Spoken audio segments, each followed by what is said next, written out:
2021 में आई पुष्पा मूवी इसका best example है।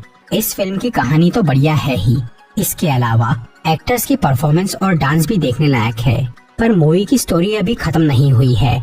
अब इसका सेकंड पार्ट आने वाला है, जिसे देखने के लिए हमें इसका पहला पार्ट समझना जरूरी है। इसलिए आज मैं पुष्पा द राइज मूवी को शॉर्ट में एक्सप्लेन करूंगा।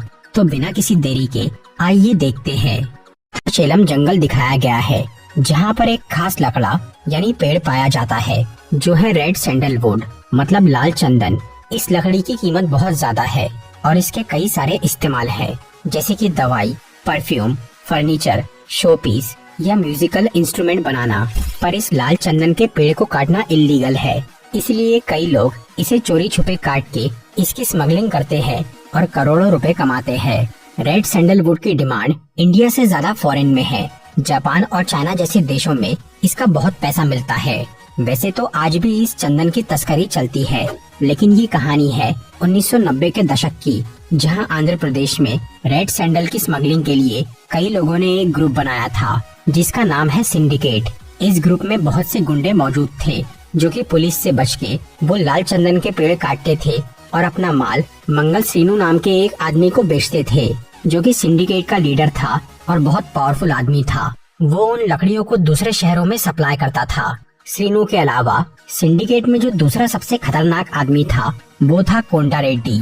वो अपने दो भाई जक्का रेड्डी और जॉली रेड्डी के साथ काफी ज्यादा पेड़ काटकर मंगल सीनू को बेचता था। इस तरह से ये स्मगलिंग का काम काफी साल से चल रहा था। लेकिन फिर सिंडिकेट में एक ऐसे आदमी की एंट्री हुई, जिसने इस धंधे को आसमान पे पहुंचा दिया।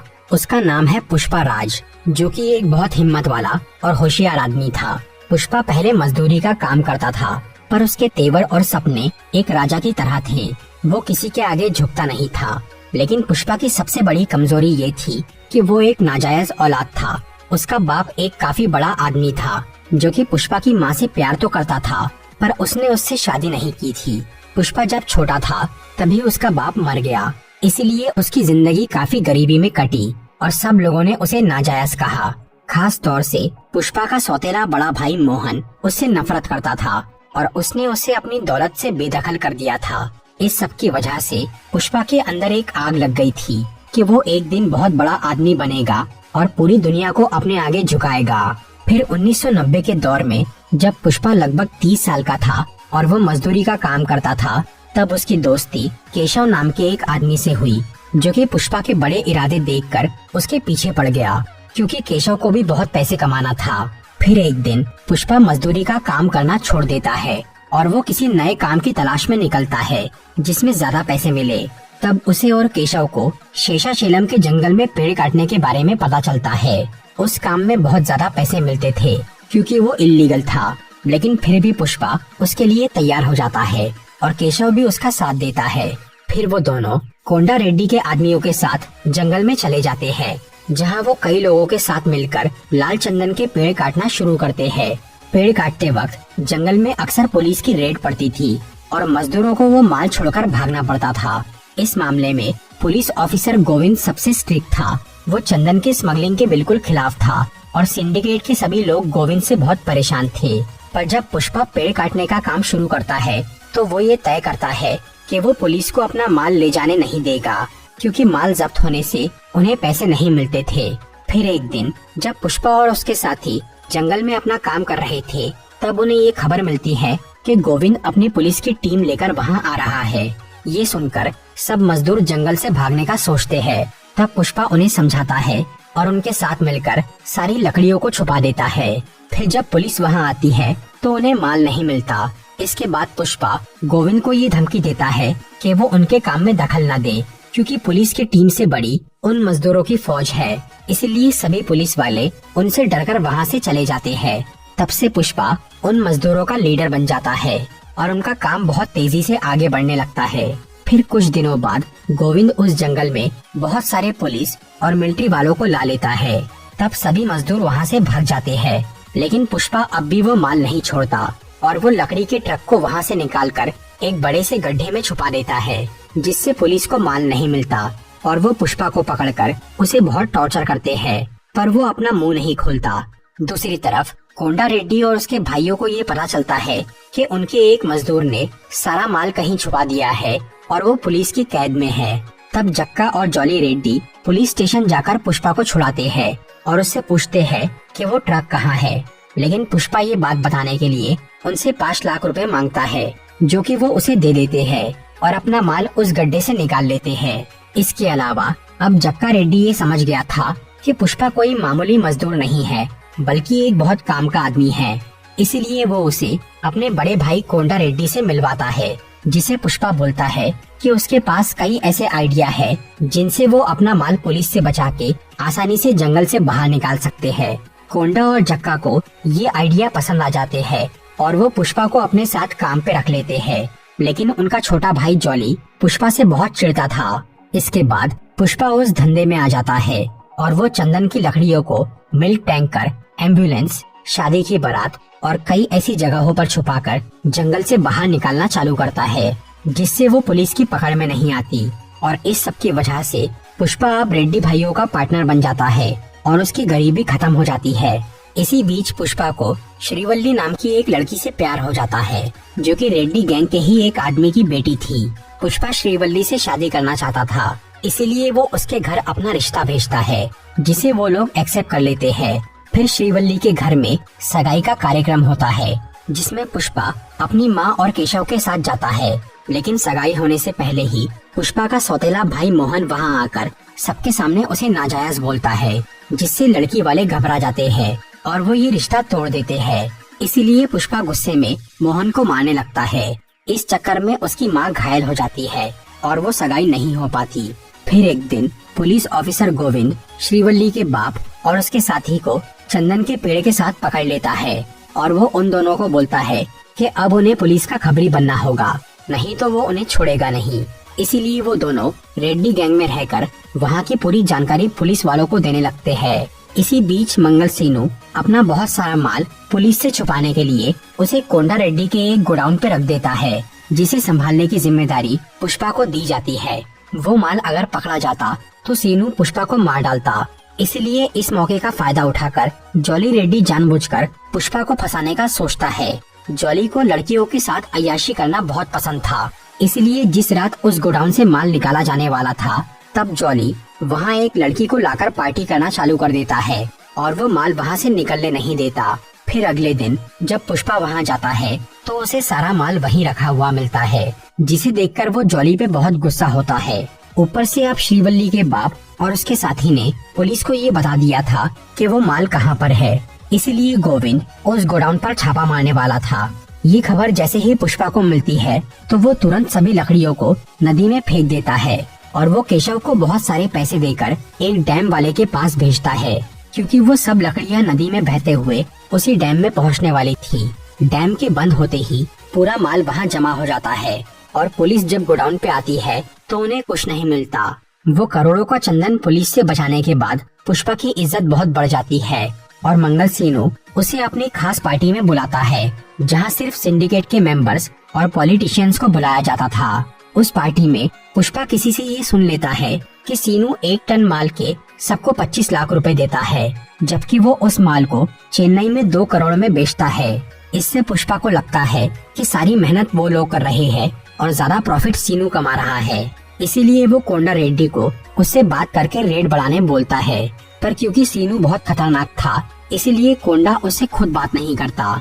वो ये काम पुष्पा को देता है और बोलता है कि अगर उसने माल का रेट बढ़वा लिया तो वो उसे 50% प्रॉफिट देगा। तब पुष्पा सीनू के घर जाकर उससे रेट बढ़ाने की बात करता है, जिसकी वजह से वो लोग उसे मारने की कोशिश करते हैं। तब पुष्पा उनसे लड़के उन्हें हरा देता है और बोलता है कि अब से वो सारा माल खुद चेन्नई ले जाकर बेचेगा।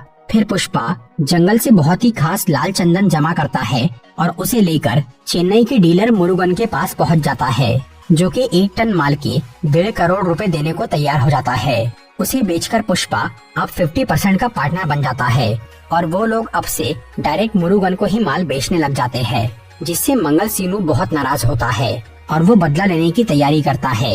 इसी बीच एक दिन जॉली रेड्डी को ये पता चल जाता है कि श्रीवल्ली का बाप पुलिस का खबरी है, इसीलिए वो उसे बहुत मारता है और वो श्रीवल्ली को बोलता है कि वो उसके बाप को तभी छोड़ेगा जब वो उसके साथ एक रात बिताएगी। तब श्रीवल्ली पुष्पा के पास जाकर उसे ये सब बता देती है, जिसे सुनकर वो श्रीवल्ली के साथ जॉली के पास जाता है और उसके हाथ पैर तोड़ के उसे अपाहिज बना देता है। फिर पुष्पा उसे बोलता है कि अगर वो ये बात अपने भाइयों को बता भी दे तो उसे कोई डर नहीं है। लेकिन जॉली पुष्पा को बोलता है कि वो इस बारे में किसी को नहीं बताएगा और ठीक होकर खुद उससे बदला लेगा। इसके बाद पुष्पा श्रीवल्ली के पिता को कैद से छुड़ा लेता है और उन दोनों को घर छोड़ देता है, जिससे खुश होकर अब श्रीवल्ली के घर वाले पुष्पा से रिश्ता जोड़ने को तैयार हो जाते हैं और उन दोनों की शादी तय हो जाती है। फिर एक दिन कोंडा रेड्डी को ये पता चल जाता है कि जॉली का वो हाल पुष्पा ने किया है। इसीलिए कोंडा, जक्का और कुछ आदमी मिलकर पुष्पा को पकड़ लेते हैं और वो लोग उसे मारने के लिए जंगल में लेकर जाते हैं। लेकिन तभी सीनू का साला मोगलीस बहुत सारे गुंडों के साथ वहाँ आ जाता है और कोंडा रेड्डी को गोली मार के उसे खत्म कर देता है। वो लोग यहाँ रेड्डी गैंग को मारने आए थे क्योंकि वो अपना माल उन्हें नहीं बेच रहे थे।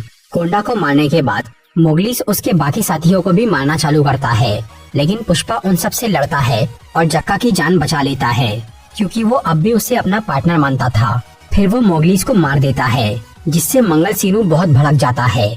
इसके बाद कोंडा रेड्डी के फ्यूनरल में सीनू और सिंडिकेट के सभी मेंबर जमा होते हैं। वहाँ पर एक एमएलए भी आया था जो कि सिंडिकेट में ही शामिल था। वो इस मैटर को सॉल्व करना चाहता था। तब पुष्पा एमएलए और सभी लोगों को बताता है कि सीनू उन सबको धोखा दे रहा है और खुद ज्यादा पैसे कमा रहा है। ये सुनकर एमएलए पुष्पा को सिंडिकेट का नया लीडर बना देता है और सब लोगों को अपना माल उसे ही बेचने बोलता है। इसकी वजह से पुष्पा बहुत ज्यादा अमीर और पावरफुल बन जाता है और अब उसकी शादी का टाइम भी करीब आ गया था। फिर अचानक पुलिस ऑफिसर गोविंद का दूसरे शहर में ट्रांसफर हो जाता है और उसकी जगह पर एक नया पुलिस वाला आता है, भंवर सिंह शेखावत, जो कि बहुत खतरनाक और घमंडी आदमी था। उसने पुष्पा के बारे में काफी सुना था और उसे उसकी अकड़ पसंद नहीं थी। फिर एक दिन पुष्पा पहली बार शेखावत से मिलने जाता है और वो उसे अपनी शादी का कार्ड और रिश्वत के बहुत सारे पैसे देता है। लेकिन पुष्पा ने इस पुलिस वाले को इज्जत नहीं दी थी, इसलिए शेखावत नाराज हो जाता है और वो पुष्पा को नाजायज बोल के उसकी बेइज्जती करता है और उसे अरेस्ट करने की बात करता है। इससे पुष्पा को बहुत गुस्सा आता है, पर उसने अपनी माँ से ये वादा किया था कि वो शादी से पहले कोई तमाशा नहीं करेगा। इसीलिए वो शेखावत के साथ इज्जत से पेश आता है और वहाँ से लौट जाता है।